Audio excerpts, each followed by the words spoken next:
if you don't nurture your vision actively on a regular basis, then how are you ever supposed to be true to yourself? Because if you're not nurturing your vision, then you're leaving yourself highly susceptible to being highly influenced by the people around you. And if it's not always the people that are going to pull you up and bring you in the right direction, then you can easily set yourself back by just simply being in the wrong environment and not nurturing a stronger vision for your life and your career.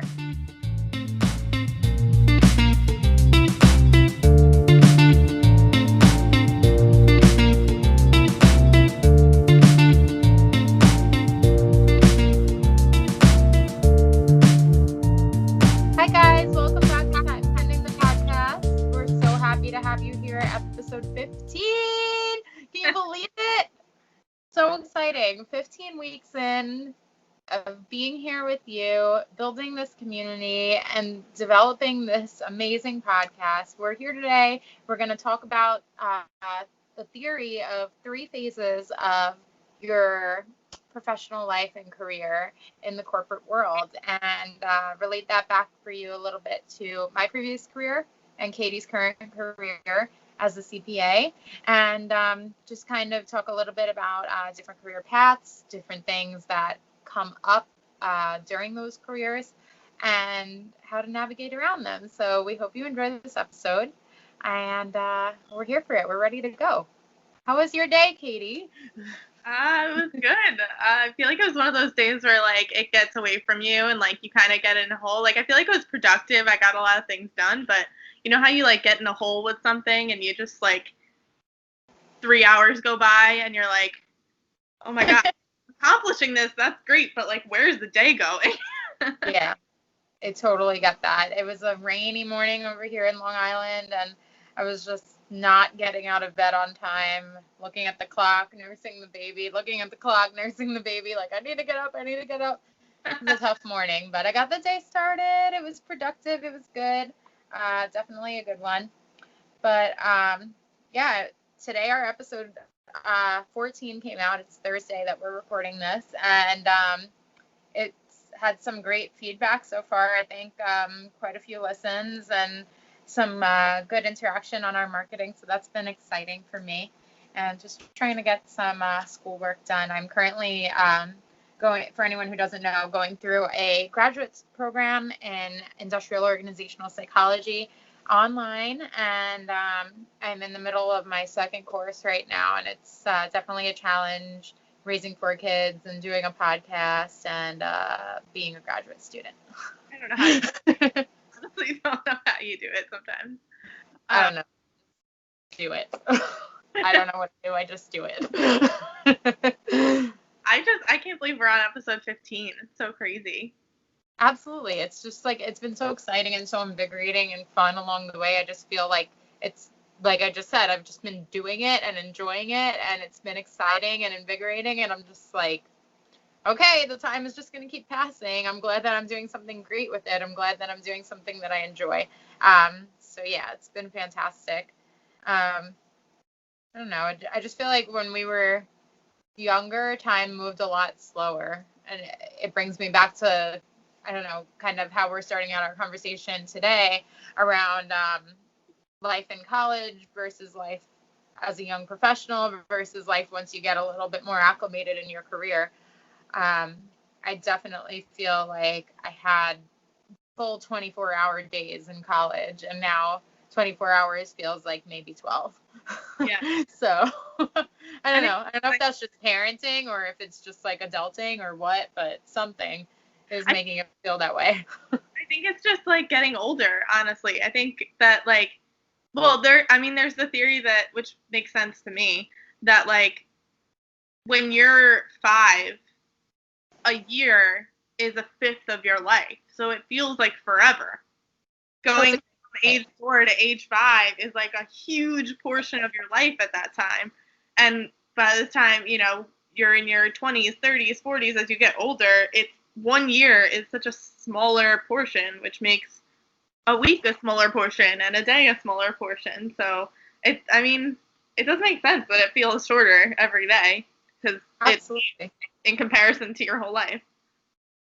Yeah, no, I agreed completely. I've actually never come across that theory myself or really heard anybody put it that way. That makes a whole lot of sense. I just kind of always thought about it in the perspective of like you get busier as you get older, and as you get busier, you have less time to like enjoy each moment of the day and really like settle into it and be present in it. And it's just kind of like, you're running on that hamster wheel. You're part of the rat race maybe in your career, and everything is fast.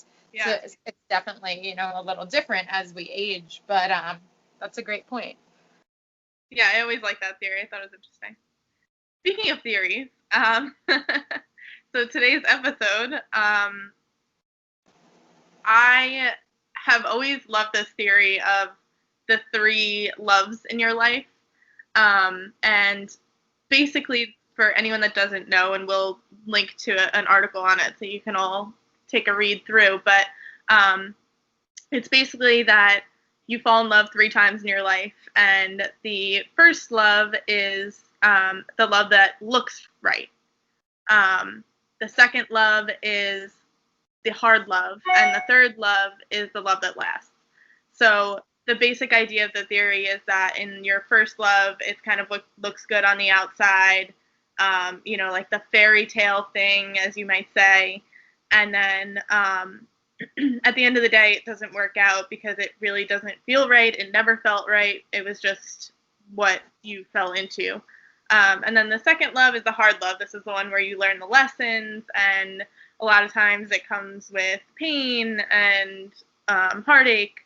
And then the third love is the love that lasts, and that's the one where it feels right, and it's unexpected, and it kind of comes out of nowhere, and it's maybe not what you ever thought it would look like, but it's the one that will last a lifetime. So relating to that, I saw like basically a direct parallel to the corporate world, and my career in particular, where when you start out, I mean, coming out of college for me, I had an internship that was basically, it wasn't a full-time job, but it was like mostly full-time. I was working a lot of hours, and it was in the accounting field. I was in a CPA firm, and that for me was the one that felt like that looked right. It was, a locally known firm. I made friends there. It just kind of was like, it kind of all fell together. And it was like, oh, this is where I should be, right? Like everything, this is what I'm supposed to do. And then, again, at the end of the day, it just isn't right. Whatever it is that doesn't work out, for me, it was just that the opportunity wasn't there upon graduation for me to continue there. So I went on to another full-time position in a different firm.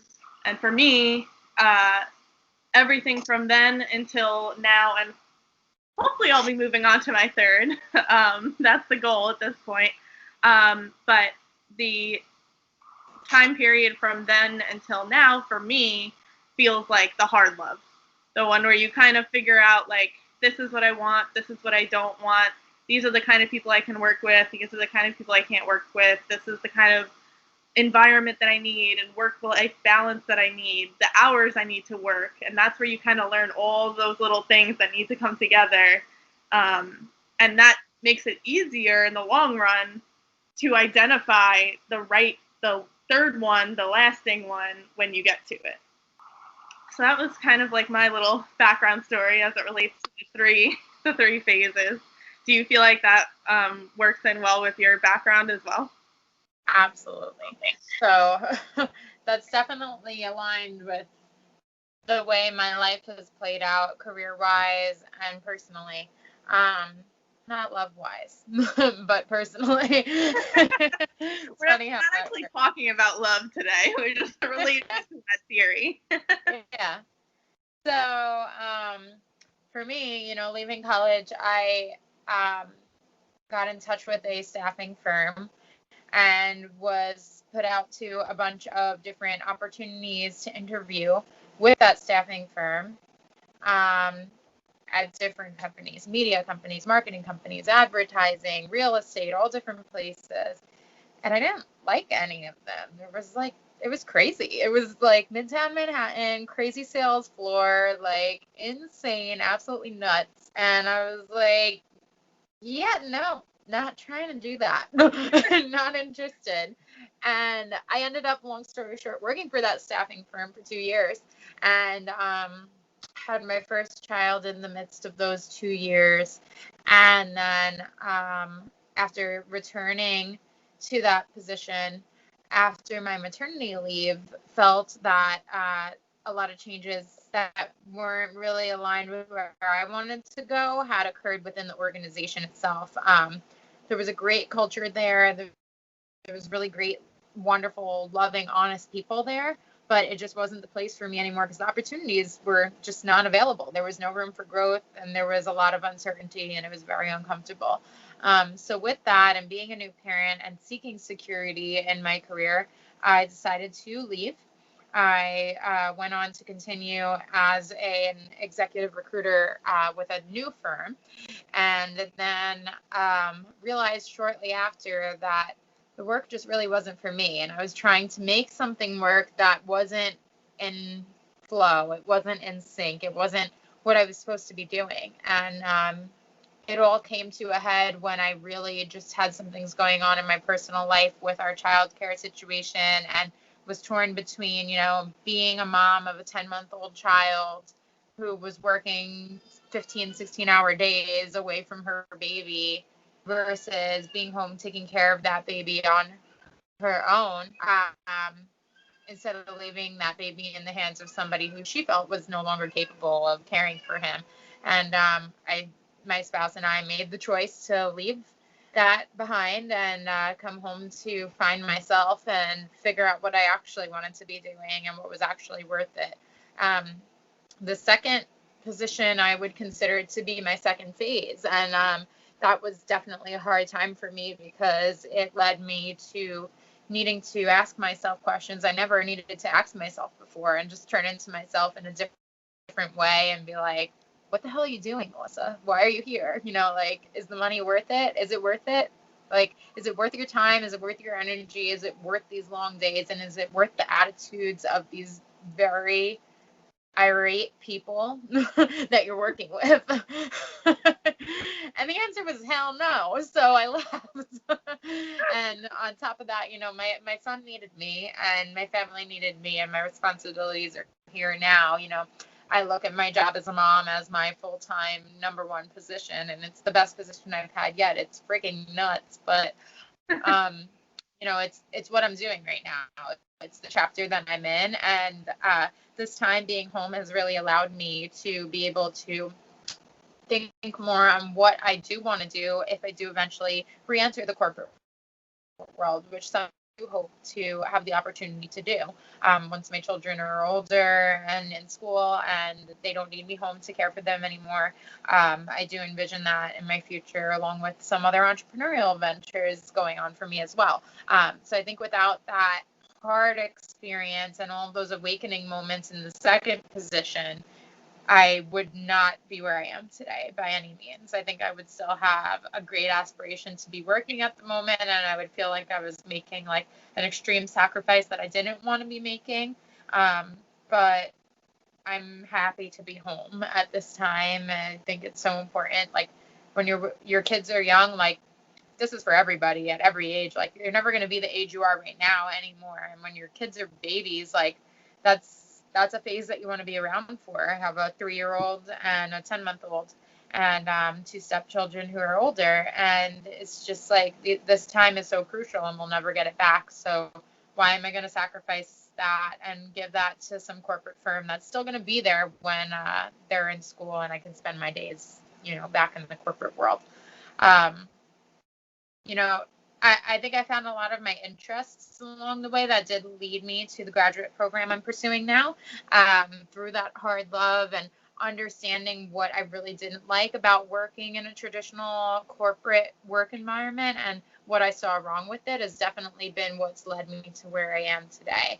And I'm so happy to have been able to, get the opportunity to stay home with my kids. Not every woman has that option, and being able to be, in this position has been such a blessing. So I could say I'm very grateful at this stage, and I'm really loving the master's program. It's really important to be pursuing the things that you genuinely have interest in and want to be pursuing, because if you're not, then like, what are you doing? You're going to be bored out of your mind, and it's just going to be not worth it at the end of the day. It's a lot of work. It's a ton of work. So why do it if your interest isn't 100% there, right? Yeah, definitely. I think it's so interesting because, I mean, as far as schooling goes, you and I have had very different experiences so far. And I feel like, I mean, I know that myself being, I'll say almost a CPA, but in the CPA world, it's normal to hear people say, like, never stop the process until you're done, because, like, you graduate with your bachelor's and they say, take your master's right away. Like, get it done before you're out of the mode. Like, don't take a break. Don't ever take a break, because the second you take a break is when you stop. So you go for your bachelor's. I did it a little bit differently, but I still never stopped along the way.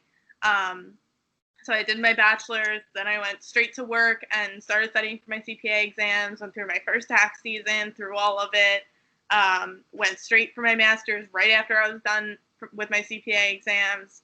And now I just finished that in May, and I feel like it was like a whirlwind.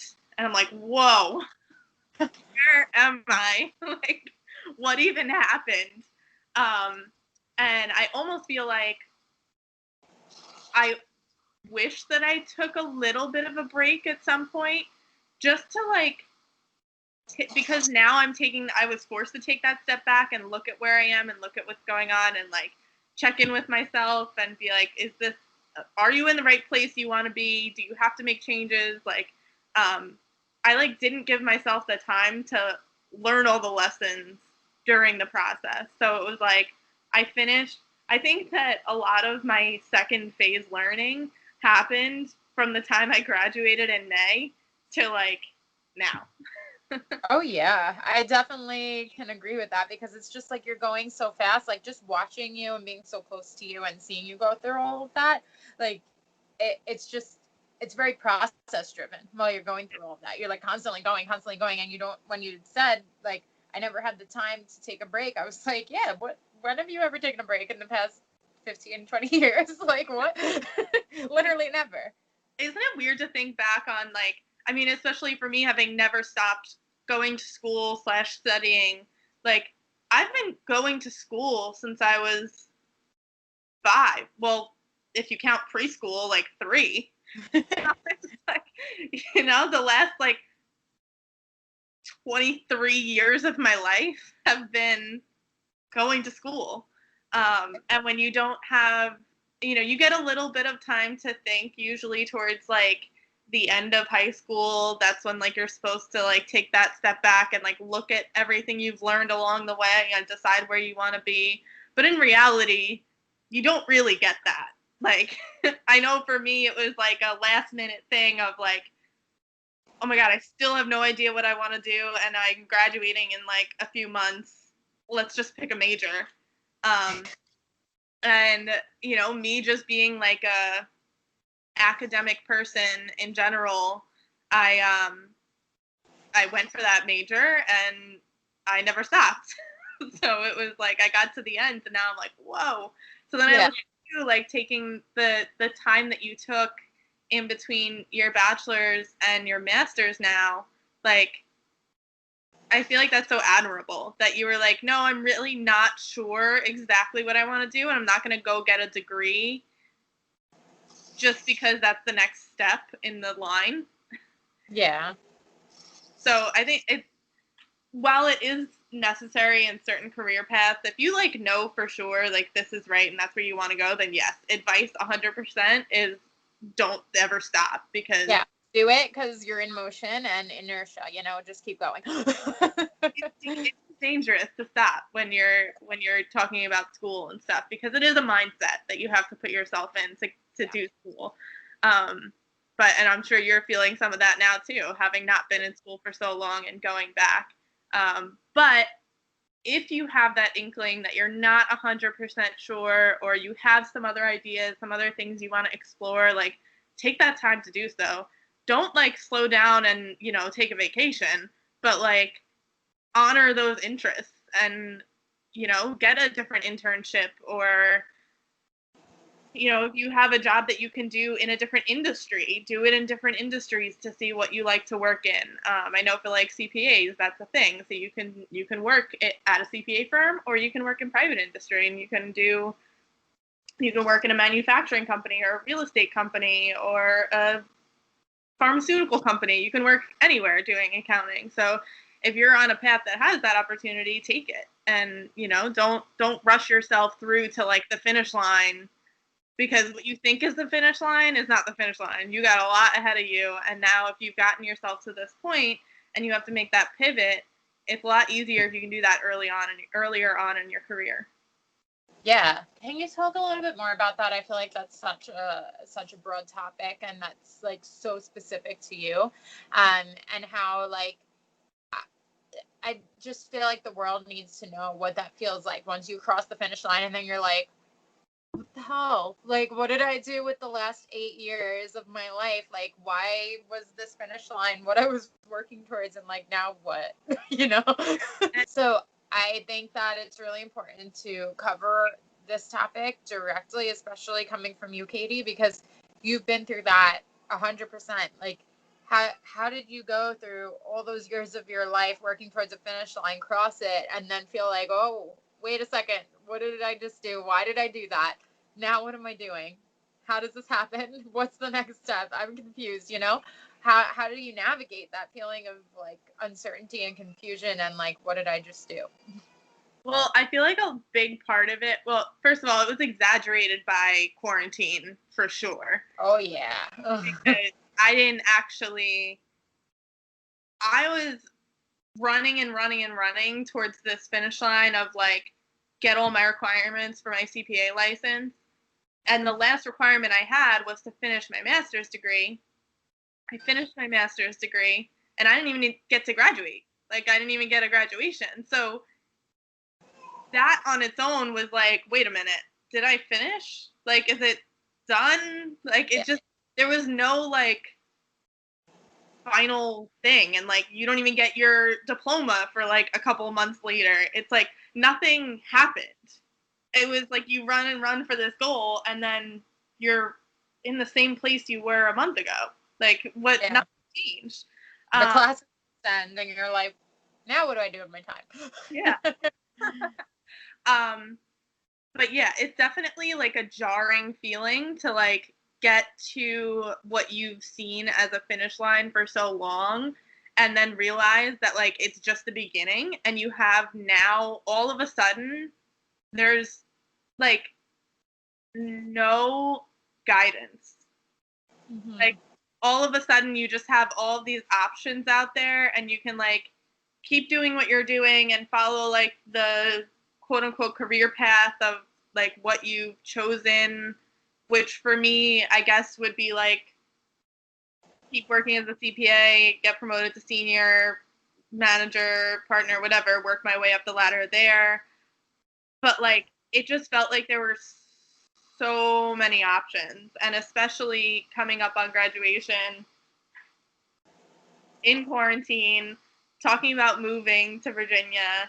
Like, I knew I was leaving my job, so then it's like, what do I do now? Because now I don't even have the consistency of the job that I'm in, and knowing that, like, I'm going to stay there and, get promoted along the way and move up. Like, there was just no set plan for me after that. It was like graduation hit, and what do I do?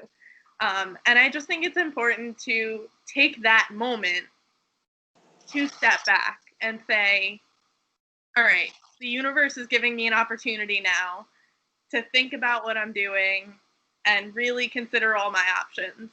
And for me, I realized that I was definitely missing out on something. Like there was something that I didn't have in my career that I knew I needed to nurture. And that's where this podcast came from. And honestly, the consideration of like doing something completely different. Like, Yeah. do I want to be a CPA forever? Like, really, to me, the answer at this point to that question is probably not. And it takes a while to accept that thought because you've been going for this goal for so long, and like you knew what you were going to do, and you had it all figured out, and now all of a sudden you don't know what's coming down the line. So but you just have to rely on like your gut and like your heart, and just like follow whatever it is that you're feeling. Like let that guide you, because there's no other guidance out there. There really isn't. You just have to follow what you're feeling and focus on like everything, every thought that goes through your mind, like, and honor it and do something about it. 100%. I completely agree with you, and it's just like, I feel like it's rare. Maybe it's just my upbringing wasn't that way, so I feel that way. I don't know, but I heard many people say this. I feel like it's rare to have that ingrained in you from childhood, to know that like you have a purpose. Like you're not like deciding what you're doing, you're finding what you're meant to do. Mm-hmm. It's not like, oh, I like this, so yeah, I'm just gonna like do this for the rest of my life. Like so many people end up lost in the world doing that, and then you're like 50 and you're like, why am I miserable? Why do I have depression? Why do I have anxiety? Why am I overweight? Why do I have chronic pain? Why are all these horrible things happening to me? Mm-hmm. It's because your life wasn't spent doing what you were meant to be doing. Mm-hmm. Like, I don't think that was ever told to me as a child, and I feel so grateful to have found that knowledge early on in my life, so that I can seek those things now and find my purpose and understand that there's different layers to your purpose. Like, for example, right now, like I know that I want a very abundant life in many different ways. And I know that right now I'm making a ton of sacrifices because I'm serving a certain part of my purpose as a mother. And I'm staying home with my kids, and I'm not focused on an income or financial means right now coming from my own efforts. I'm lucky enough to be able to do that and be in a relationship that supports that. But at the end of the day, like, I feel like my motherhood and my mothering is definitely in part a big portion of what's allowed me to realize these things.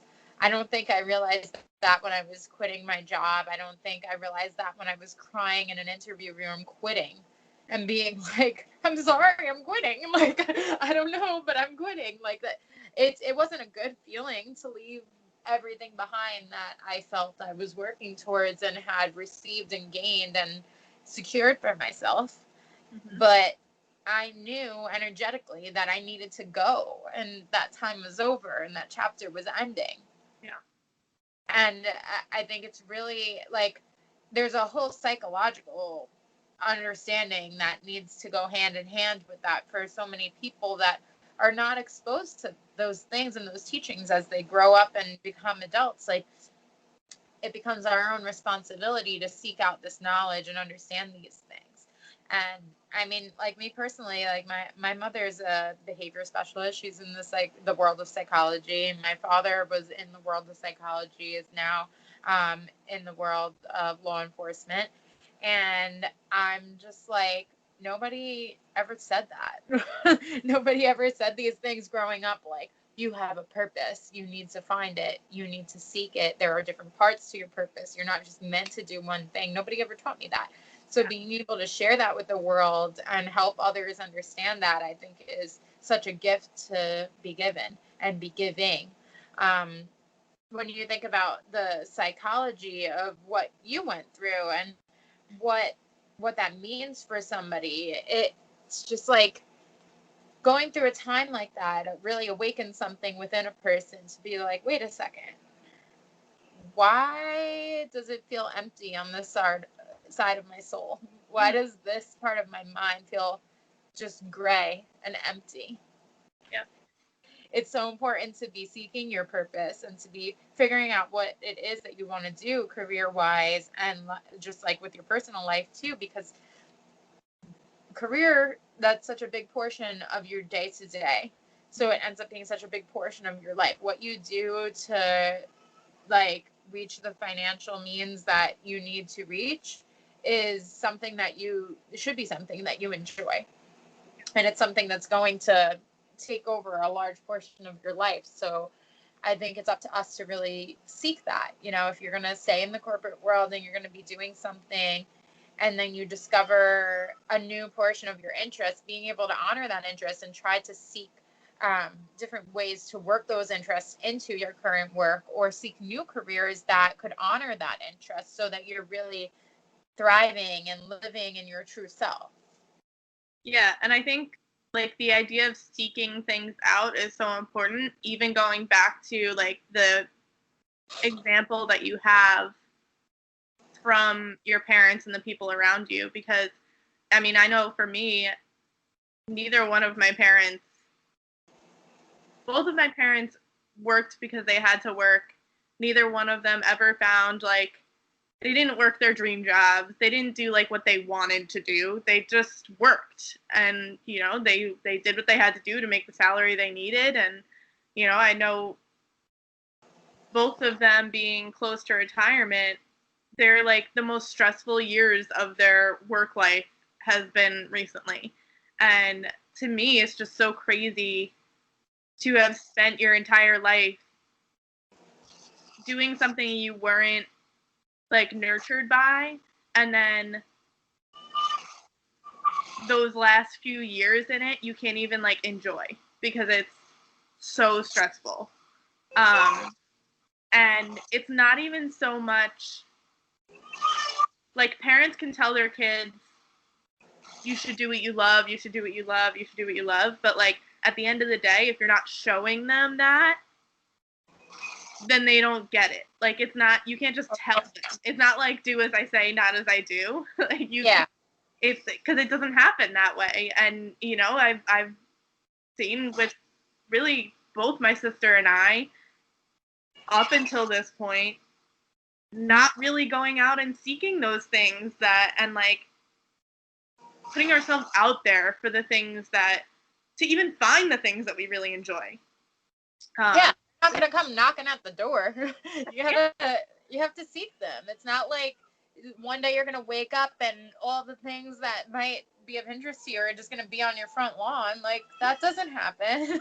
You know, you have to actively be seeking that stuff and actively seeking the proper mentorship that's going to lead you in those directions and the proper influences that are going to lead you in those directions. If you don't, then how are you ever supposed to find it? Yeah, and just like varied perspectives in general. Like because growing up, all you have are your parents and like the friends that you develop around you, but for the most part, you're going to have very similar opinions surrounding you growing up, unless you're super super lucky to have all different kinds of lifestyles around you in your, you know, developmental years. But for me, I know it was a lot of the same thing. Everyone in my family worked to work. Like it wasn't most, I would say 90 to 95% of my family, anyone that worked didn't do it because it's what they loved to do.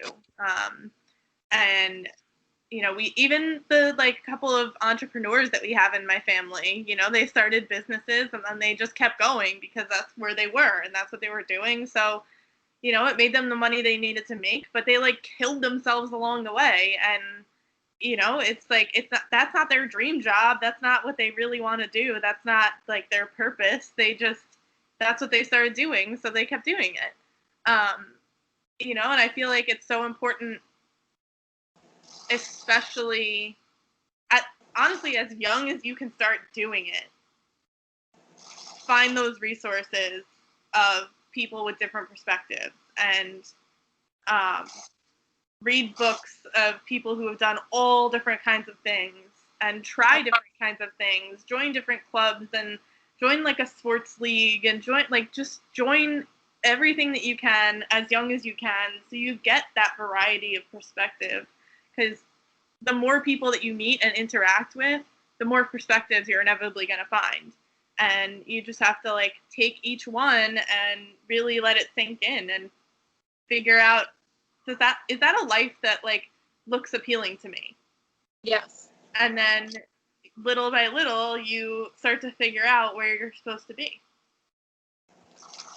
Absolutely. And I think, it's very difficult and it needs to actively be a part of what you're seeking in order for it to actually happen, because it just goes back to the concept that like attracts like, and you're naturally going to end up being around people who are like-minded to one another as you grow up. It's not like very common that, you're going to have, I don't know, a billionaire CEO next door to you, and you're going to have a blue collar worker, in your presence, and you're going to have, I don't know, a stay-at-home parent, and just people who are leading very different paths all within your close-knit circle. You're going to be more exposed naturally to people who are doing similar things. And you have to be careful about what you take and what you leave from those experiences. And I think that plays right into corporate culture and understanding what you're exposing yourself to and the benefits and negativity that can come from that. Both sides of it are very important. Because, if you're in a culture that you love, but the work isn't going to go anywhere and people are just kind of settling and it's mediocre, and something that's important to you is really excelling and succeeding and being able to do big things with your career and your corporate life, then how are you going to create that for yourself when you're in a culture of mediocrity and you're just comfortable because you're around people that you enjoy? They care about you. I'm sure they love you. You love them. You spend plenty of time with them and you enjoy each other. But is it helping your career excel? Yes or no? It's an important question to ask. And I definitely have been in that place. Like, what am I doing here? Am I able to pivot in any way and stay in this lovely place? No? Okay, time to go. Right. And being able to be brave and know that there's something out there that's going to serve you a bit more and allow you to fall into your purposes a bit more. Mm-hmm. And I think it all comes from having a vision. If you don't nurture your vision actively on a regular basis, then how are you ever supposed to be true to yourself? Because if you're not nurturing your vision, then you're leaving yourself highly susceptible to being highly influenced by the people around you. And if it's not always the people that are going to pull you up and bring you in the right direction, then you can easily set yourself back by just simply being in the wrong environment and not nurturing a stronger vision for your life and your career. And that's another thing that I've battled with personally within my personal life. Just being, of a family that didn't come from much or didn't have the opportunity to create much in terms of a lifestyle and ease of day-to-day things and finances and stuff like that. And wanting that for myself and seeking that actively and being able to remind myself to silence all the negativities around me when they do occur and have gratitude and appreciation for them in other ways and understanding where people are coming from. It's very important. And, I think that's probably one of the biggest things I've taken away from my career thus far and my corporate experience and exposure, just being able to, know what people you're passing by, that you need to take what they say as a grain of salt and just leave it be and move on to the people who are going to feed you energetically in a better way, in a more positive way. Yeah, I definitely have had the experience in my corporate career of trying to, I guess you could say, protect your energy of like, if I'm going into this job with all of this positivity and you know, sometimes in the corporate world, it's very easy to fall into the mentality of those around you. Oh, And yeah. a lot of times people don't realize what their words and actions do to the energy of the office as a whole. So, you know, it's so crazy how you could walk into work one morning in like a positive mood and walk around the office and say good morning, and by the time you get back to your desk, you're like, oh great, this day's gonna be horrible. Like, because you can feel the energy of the office is just not good. Yeah. Like when you come out of a meeting and it's just like, oh God, the rest of the day is shot. Everybody's pissed. Like that's the worst when you're the person who's trying to bring light to the situation and it's like a complete failure before you even start because everybody around you is just draining the energy from Yeah. the room. And I think it's really important when you're starting a new job, what through the interview process and like your initial couple of weeks of the job, really look around and like check in with yourself every day and see if that's happening to you, because you can only protect it to a certain extent. Yeah. If the energy of the office constantly every single day is negative and bringing you down, and by the end of every single day you're in a bad mood and you're like not happy anymore, that's a red flag for sure. Yeah, I feel like that definitely highlights a particular experience of mine in my first organization that I worked for post undergrad. There was this woman, and I mean, it was a pretty like generally positive firm, but there was times where things were really not going so well, and everybody was feeling it. And this one woman, she would just come in every single morning with her heels on already, her makeup done already, like everything like ready to go. We're talking about like commuter hours, early in the morning, Midtown Manhattan. Everyone's running in their sneakers and fixing their hair and makeup in the bathroom before they sit down at their desk. That's the kind of organization this was. And this woman was like set, ready to go to her desk. She's in the elevator, pops out the elevator. Good morning. How are you today? Like blah blah blah. Such a great energy, and people would like really not like it. At a certain point, they'd be like, oh my God. Like I can recall at least like once a week, more towards the end of the week, would be like, how does she have so much energy in the morning? It's so annoying. Like, why is she so happy? And I'm like, let that girl live. Let her be. Yeah. She is happy. She's trying to share her positivity with you. She is bringing joy to the workspace. Like, leave her alone. Let her be happy and absorb some of that energy because you clearly need it. Yeah. But yeah, I think there's something to be said about people like that can really just bring the light wherever they go. Like, that's the type of people that you want to be around. And I mean, at least I do. And I feel like people that are listening to this probably do too. I think it's like, if you find yourself being one of those people in an environment where you see someone like that and you go, oh, I can't stand when people are that bubbly, like at work in the morning, like maybe you're not in the right place. Yeah. Because if you're not feeling like you can even tolerate someone being joyful and happy in their work environment wherever you're working, then maybe it's because you're not happy there. Yeah. Maybe it's because something is bothering you and somebody else being happy about it is irritating. And that makes sense. It makes perfect sense. But take that as a hint for you, not like it's at that point it's not on them. It's not a problem. It's not their problem. It's your problem. Yeah. So, if you're feeling that way, that's okay. Just be aware of it. And I think that's where like constantly checking in with yourself comes in. Because if you're like, and even if you're super easily influenced by negative energy, like somebody says one thing and you're like, oh my gosh, yes, I agree. And you go on off on this huge tangent. Well, they really only said one little thing. You didn't have to go so crazy. Maybe there's something there that is making you unhappy and you need to address it. Yeah. I just think it's so important to like keep checking in with yourself constantly and never get so in a routine that you're just going through the motions. Like you should always be aware of yourself and your state of mind like every day. Yeah.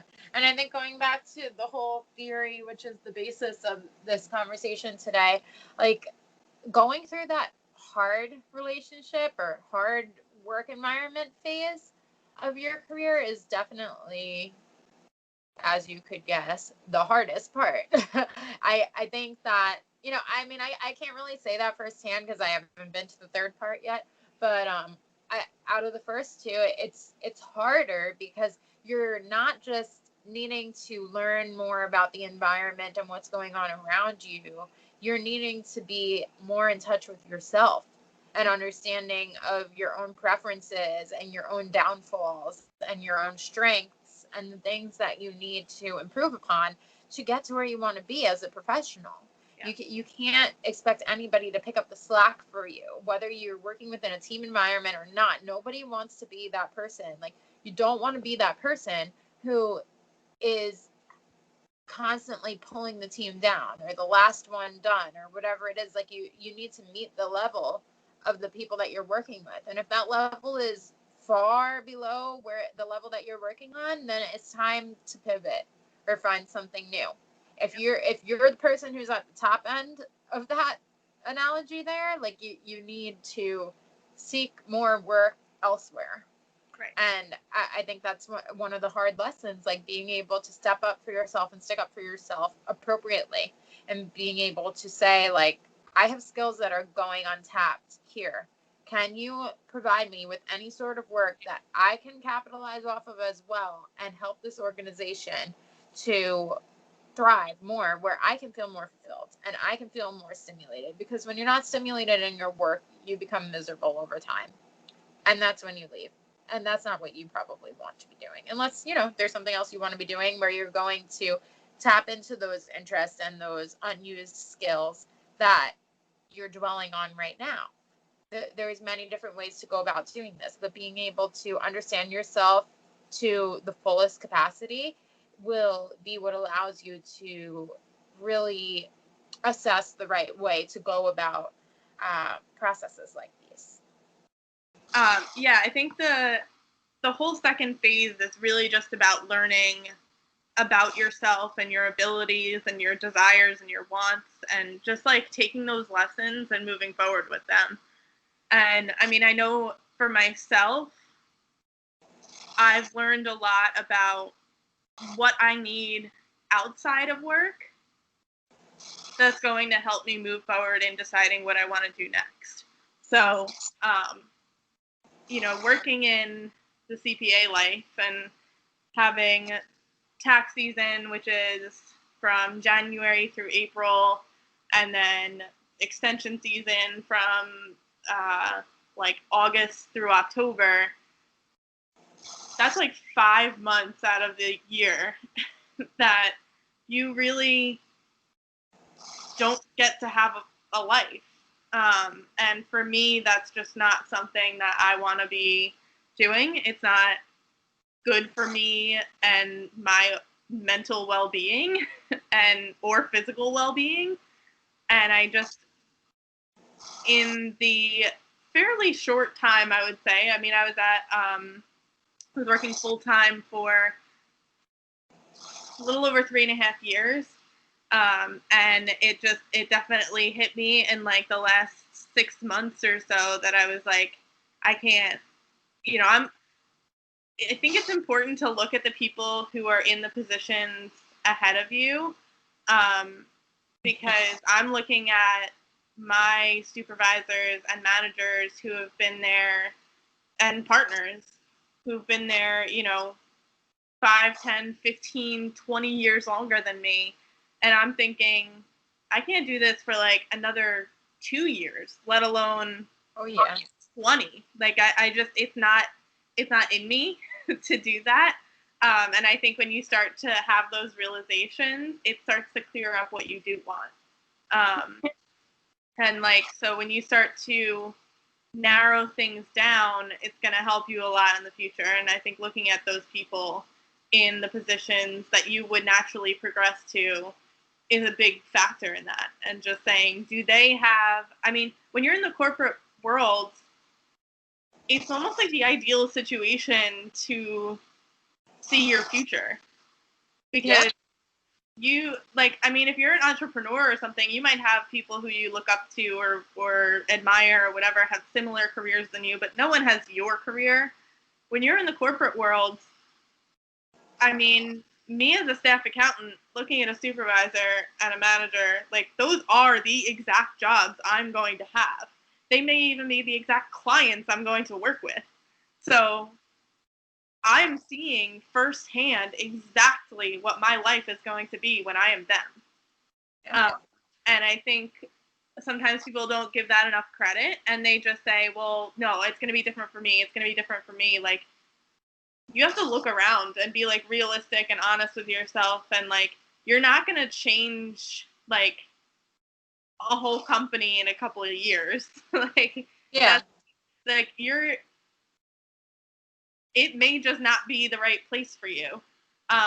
And I always recommend that if you do have any kind of suggestions, or like you think that things can be different or better or improved on, or something can be more efficient or whatever, and it can make your life better down the road, bring it up and see how it's handled. Because I think that's another thing that is, like, very telling for companies that you might be working for, is how they handle your feedback as an employee.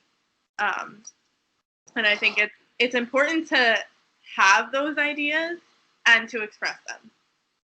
Like, don't just sit there and, like, do what you're told, because at the end of the day, you're not going to feel like your career is your own. You have to take control and say, this is what I need from my position. This is the experience that I need to attain. And if I'm not going to get that here, then I'm going to find it somewhere else. But I always say, like, speak up. Yeah, exactly. And if you speak up and it doesn't work out in your favor, then that's your clarity. Like, right. That's what happened for me. I spoke up. At my first firm, they essentially tried to create a position for me that was, like, not ever going to work with the direction that the company was going in, but I didn't see that at the time of the discussion. I worked in that capacity for maybe 2 months. They realized that there was nobody there that could train me up to do what we had discussed a potential need for somebody to be doing. And then they tried to put me back to my old position that I was very just done with and unhappy in and saw no growth potential in. And that's when I said, you know what, this is just too much of a mess. I can't honor this anymore. This doesn't honor me anymore. I gotta go. I'm leaving on a jet plane out of here. Yeah, it's hard to come to that conclusion sometimes, especially when you feel like you're invested in something and you've tried so hard and you've put in all this time and effort to get something right. But it's the same thing as, like, relationships. You can only put in the effort for so long before it's like, it's not working. Like, yeah, this just isn't right anymore. Yeah. And, like, that's not a bad thing. And it's not, and, like, everyone, if you truly want to be in the corporate world, and, like, for me, I have not, like, given up on that environment. Like, I'm actively looking right now for a career in the corporate world. And I think that sometimes when you have a bad experience in the corporate world, it's very easy to be like, no, I'm done. Same with dating. It's like, so many people just say, I'm just never going to date. I'm going to be single forever. Oh, yeah. You're screwed over enough times in anything in your life, and you're just like, done with that. Moving on. I'm just going to do me, And right.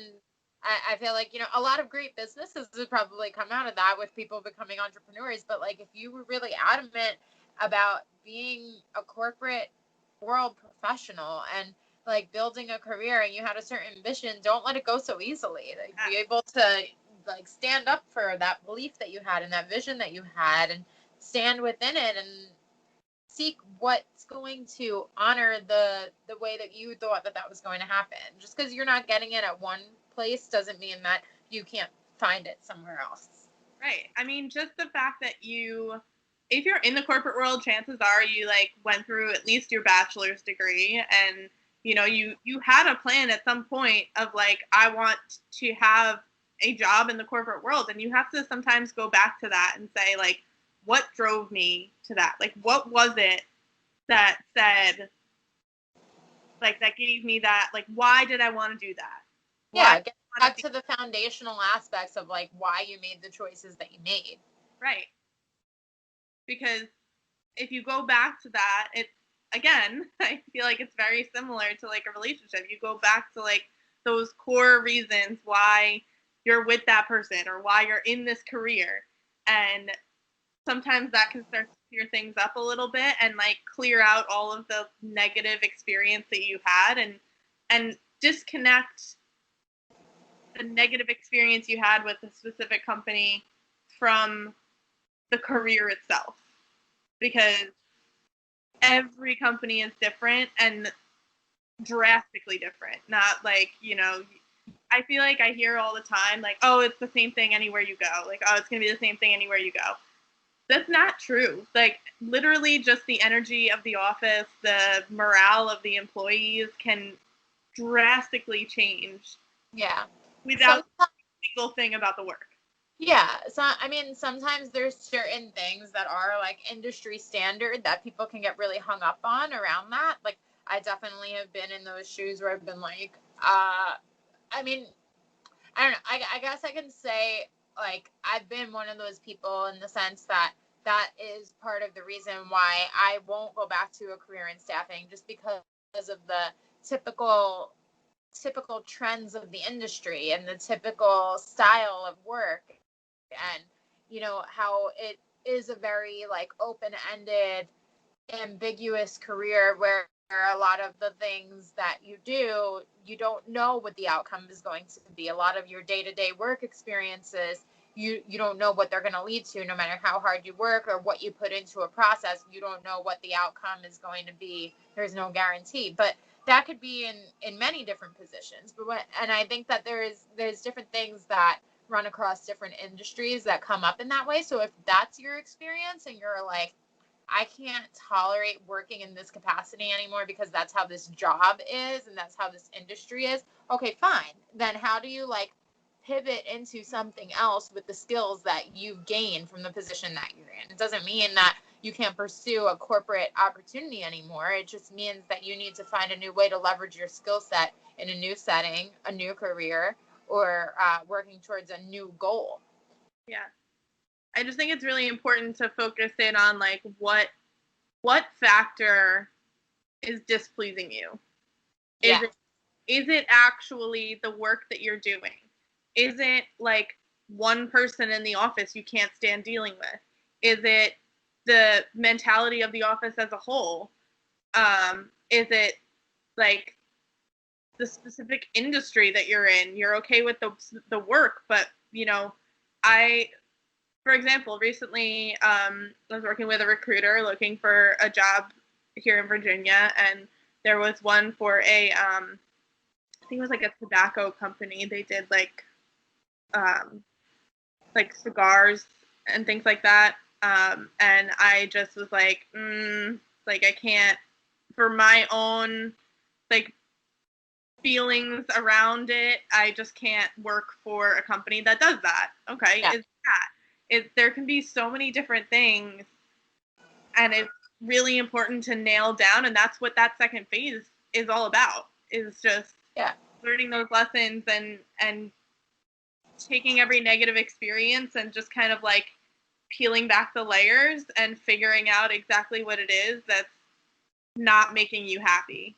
And when you do that, you kind of create a checklist of the things that you need in your job going forward. And that's what makes it easier to discover that third phase. Yeah. And I think that like really tuning into that and not just letting those little inklings that you have pass you by and just be like, oh, that was just a feeling. Oh, it was just a quick thought. Like, no, listen to that thought. Like, you thought it for a reason. It passed your mind for a reason. Yeah.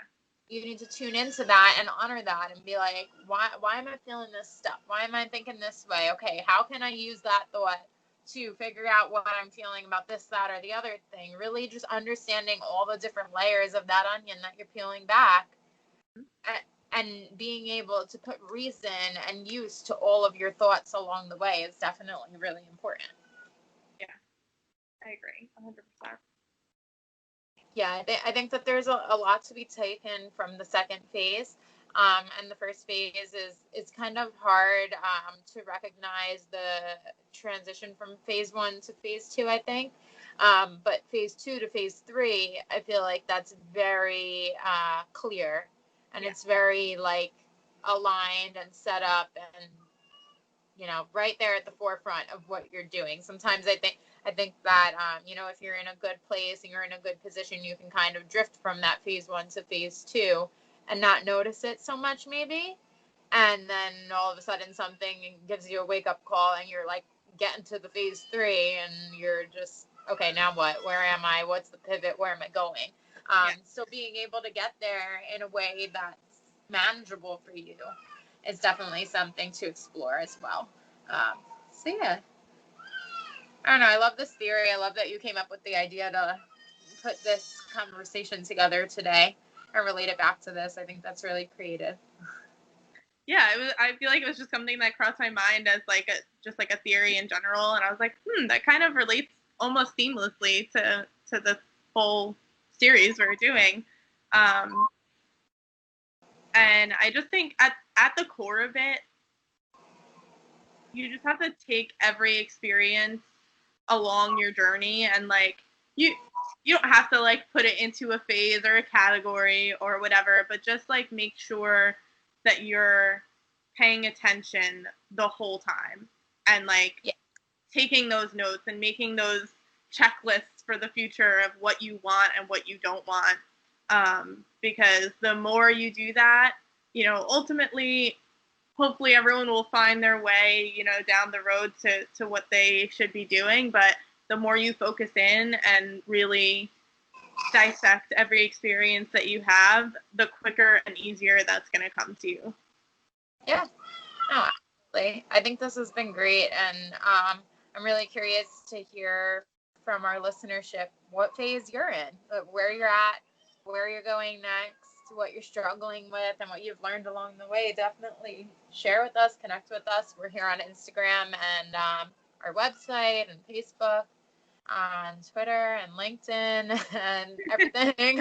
So find us somewhere and tell us what you've been going through. Tell us what it's been like, and maybe that leads to a topic conversation for a future episode. You never know. But thank you for listening in today. A little caveat and apology to anyone who's annoyed by the crying baby that you may hear in the background. My house is a little small, and I have yet to create an office to do these things. So here we are. We're real, that's for sure.